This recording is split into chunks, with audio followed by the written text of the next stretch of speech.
नमस्कार दोस्तों, आप सभी का स्वागत है किशनगंज जी के ग्रुप में। आज दिनांक 5 मई 2020 है और आज की करंट अफेयर्स की वीडियो आपके सामने है। उससे पहले अगर आपने हमारे चैनल को सब्सक्राइब नहीं किया है तो चैनल को सब्सक्राइब करें और बगल के बेल आइकन को जरूर दबा लें ताकि आने वाली अगली वीडियो की नोटिफिकेशन आप तक मिलती रहे। और आज की करंट अफेयर्स की पीडीएफ फाइल को डाउनलोड करना चाहते हैं तो उसकी लिंक डिस्क्रिप्शन में दी हुई है। लिंक पर जाकर के डाउनलोड कर सकते हैं और डाउनलोड करने के बाद सभी ग्रुप में शेयर कर सकते हैं। किशनगंज जीके ग्रुप के टेलीग्राम, व्हाट्सएप और फेसबुक ग्रुप को ज्वाइन होना चाहते हैं तो उसकी भी लिंक डिस्क्रिप्शन में दी है। तो स्टार्ट करते हैं आज की करंट अफेयर्स की वीडियो के साथ। आज का पहला प्रश्न है, हाल ही में अंतर्राष्ट्रीय अग्निशमन दिवस कब मनाया गया? इसका आंसर है 4 मई।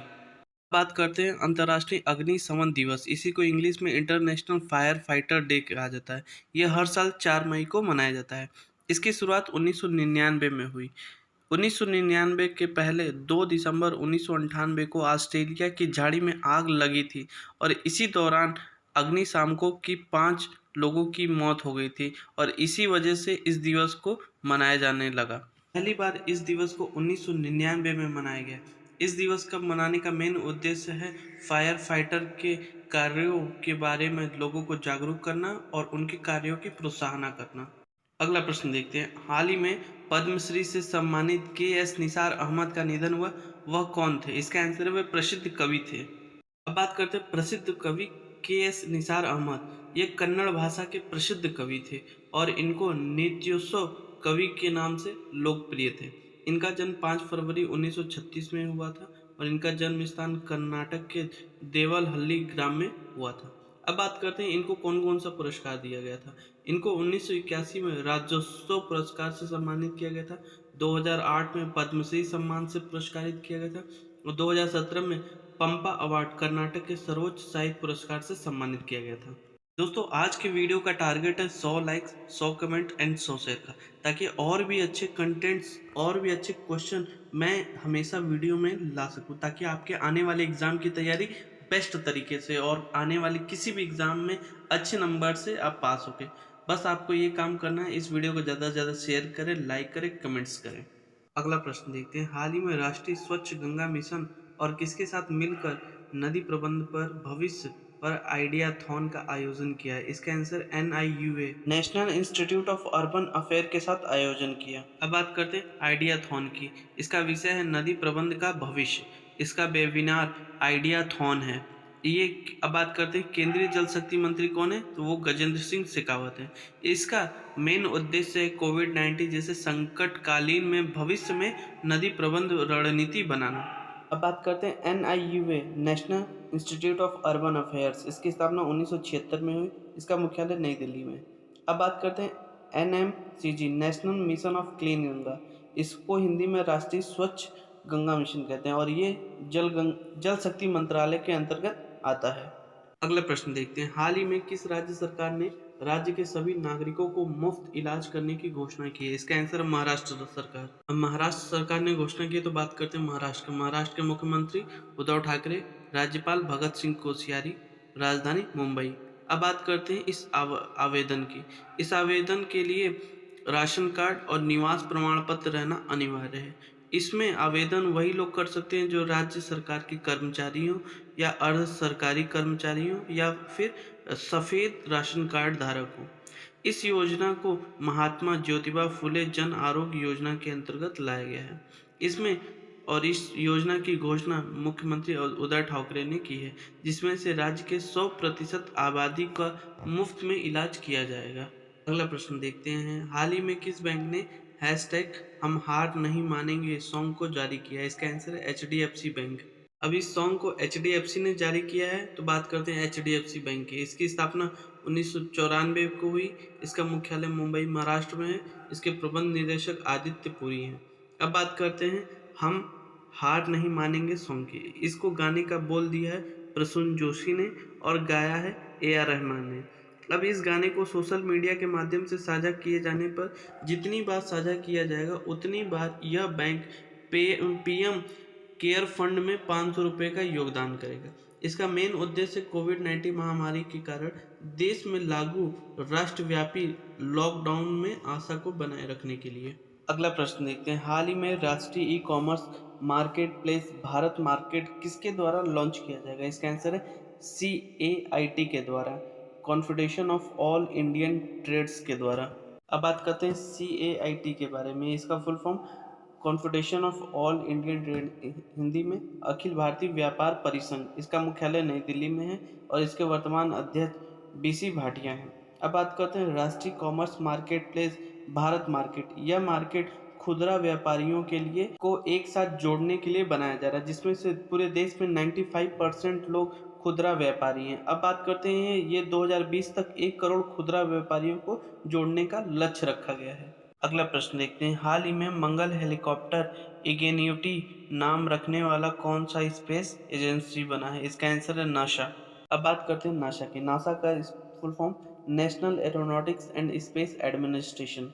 इसकी स्थापना 1958 में हुई। इसका मुख्यालय वॉशिंगटन DC अमेरिका में है और वर्तमान अध्यक्ष जिम ब्रेडस्टाइन है। अब बात करते हैं इग्निस टिटी की। ये मंगल हेलीकॉप्टर इसका नाम दिया गया और नाम रखने का श्रेय भारतीय मूल की 17 वर्ष की छात्रा वनीजा रूपानी को दिया जाता है, जिसमें नासा की एक प्रतियोगिता हुई थी जिसका नाम था नेम द रोवर, में अपना निबंध जमा किए थे और इसी निबंध में इन्होंने इस रोवर का नाम इगेन्यूटी रखने का प्रस्ताव रखा था, जिसको नासा ने मंजूर कर लिया था। और हेलीकॉप्टर का नाम इग्निटी, जो कि दूसरे ग्रह पर संचालित उड़ान का प्रयास करने वाला पहला रोबोट होगा। नासा मंगलयान पे 2020 जुलाई में अपना यह अभियान को लॉन्च करेगा और करीब करीब 2021 में 11 महीने के बाद मंगलयान पर जाने का प्रयास कर रहा है। अगला प्रश्न देखते हैं, हाल ही में किस राज्य के केसर को GI टैग मिला है? इसका आंसर है कश्मीर। कश्मीर के केसर को GI टैग मिला, तो बात करते हैं कश्मीर के पहले उपराज्यपाल कौन है? गिरीश चंद्र मुर्मू। अब बात करते हैं GI टैग के बारे में। ये इसको भौगोलिक रूप दर्शन रजिस्ट्री के द्वारा इसको मान्यता मिली है। बात करते हैं कश्मीर के श्रीनगर, पुलवामा, बड़गांव और किश्तवाड़ में इस केसर का उत्पादन किया जाता है। कश्मीर के केसर में अलग प्रकार के गुण पाए जाते हैं, जिसमें से ये अधिक लंबा, मोटा, धब्बे और प्राकृतिक गहरा लाल रंग का एक उच्च शुद्ध रंग वाला कड़वा स्वाद एवं रासायनिक मुक्त वाला केसर है। वहीं बात करें ईरानी केसर को, तो उसको 682% मिला है, जबकि कश्मीरी केसर को 772% का अंक मिला हुआ है। अगला प्रश्न देखते हैं, हाल ही में रोनाल्ड विवियन स्मिथ का निधन हुआ, वे कौन थे? इसका आंसर है वो प्रसिद्ध इतिहासकार थे। बात करते हैं रोनाल्ड विवियन स्मिथ की। इनका जन्म 1938 में हुआ और ये दिल्ली 1950 को है और 1961 में प्रेस ट्रस्ट ऑफ इंडिया में कार्यभार संभाले थे। इनका पेशा मुख्य रूप से प्रख्यात इतिहासकार, लेखक और कॉलम लिखने वाले के रूप में इनको जाना जाता था। इनको 1997-98 के लिए रोटरी अवार्ड के लिए सम्मानित किया गया, जो कि पत्रकारिता के क्षेत्र में दिया जाता है। और इन्होंने 2 पुस्तक लिखी थी जो दिल्ली पे लिखी थी, जो काफ़ी प्रसिद्ध हुई थी। पहला Delhi unknown tales of a city, दूसरा the Delhi that no one known truth chronicle of Delhi. इन्हीं दोनों पुस्तक की वजह से इनको काफ़ी प्रसिद्धि हासिल हुई।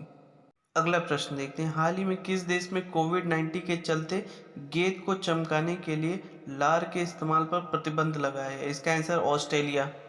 अब ऑस्ट्रेलिया ने प्रतिबंध लगाया, तो बात करते हैं ऑस्ट्रेलिया। ऑस्ट्रेलिया की राजधानी कैनबरा, मुद्रा ऑस्ट्रेलियन डॉलर, ऑस्ट्रेलिया के प्रधानमंत्री स्कॉट मॉरिसन है।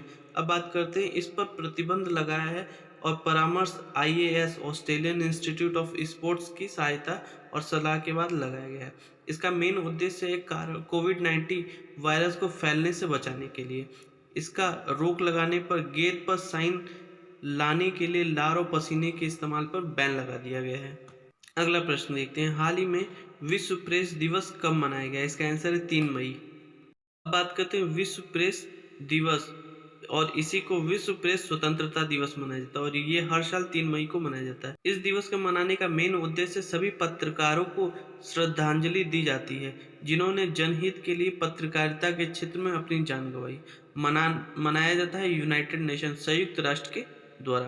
प्रेस स्वतंत्रता दिवस 2020 की शुरुआत 1993 में हुई और इस बार 2020 का विषय journalism without fear and favour. अब ये दिवस संयुक्त राष्ट्र के द्वारा मनाया जाता है, तो बात करते हैं संयुक्त राष्ट्र। इसकी स्थापना 24 अक्टूबर 1945 को हुई। इसका मुख्यालय न्यूयॉर्क, अमेरिका में है और इसके महासचिव एंटोनियो गुटेरेस हैं। संयुक्त राष्ट्र दिवस कब मनाया जाता है? 24 अक्टूबर को। ये मोस्ट इंपॉर्टेंट करंट अफेयर्स का क्वेश्चन है, अधिकतर एग्जाम में पूछा जाता है, तो इसे जरूर याद रखें। अगला प्रश्न देखते हैं। हाल ही में विश्व चैंपियन पीटर एब्डन ने संन्यास की घोषणा की है। वह किस खेल से संबंधित है? इसका आंसर स्कूनर। बात करते हैं विश्व चैंपियन। इन्होंने 2002 में स्टीफन हेड्री को फाइनल में 18-17 से हराकर विश्व चैंपियन बने थे और 2006 में यूगो चैंपियनशिप को जीती थी। पीटर एब्डन की उम्र 49 वर्ष है और इन्होंने संन्यास लेने के कारण मुख्य है गर्दन और पीठ की चोट के कारण हुआ था और इनका पूरा कैरियर 29 साल का था। अब बात करते हैं कल के क्वेश्चन ऑफ द डे का क्वेश्चन। हाल ही में दुनिया का सबसे ज्यादा देखे जाने वाला कार्यक्रम कौन बनाया है? इसका आंसर है रामायण। 16 अप्रैल 2020 को एक ही दिन में 7.7 करोड़ लोगों ने एक साथ इस कार्यक्रम को देख करके विश्व रिकॉर्ड बनाया है। बात करते हैं आज के क्वेश्चन ऑफ द डे का क्वेश्चन। हाल ही में आईसीसी टेस्ट रैंकिंग में शीर्ष स्थान पर कौन सा टीम बना है? आपके पास चार ऑप्शन है, चार के चारों ऑप्शन में से सही ऑप्शन को कमेंट बॉक्स में फुल डिटेल के साथ लिखें। अगर आप किसी भी क्वेश्चन को लिख कर याद करते हैं तो वो ज़्यादा लंबे समय तक याद रहता है। इसीलिए मेरी एक एडवाइस है, आप किसी भी क्वेश्चन को, कोई भी सब्जेक्ट पढ़ें, उसको एक बार लिख कर जरूर याद करें। ये रहे आज के सारे मोस्ट इंपॉर्टेंट करंट अफेयर्स के क्वेश्चन। मुझे पूरा भरोसा है आपको यह वीडियो काफ़ी पसंद आया होगा। इसीलिए अभी तक आपने हमारे चैनल को सब्सक्राइब नहीं किया तो चैनल को सब्सक्राइब करें और बगल के बेल आइकन को जरूर दबा लें ताकि आने वाली अगली वीडियो की नोटिफिकेशन आप तक मिलते रहे। बस आपको इस काम करना है कि इस वीडियो को ज़्यादा से ज़्यादा शेयर करें, लाइक करें, कमेंट्स करें, ताकि मैं और भी अच्छे क्वेश्चन आपके सामने लेकर के आ सकूं, ताकि आप अपनी किसी भी एग्ज़ाम की तैयारी बेस्ट तरीके से हो। बस आपको एक काम करना है, इस वीडियो को ज़्यादा से ज़्यादा शेयर करना है, लाइक करना है, कमेंट्स करना है। तो मिलते हैं कल के करंट अफेयर्स की वीडियो के साथ, तब तक धन्यवाद।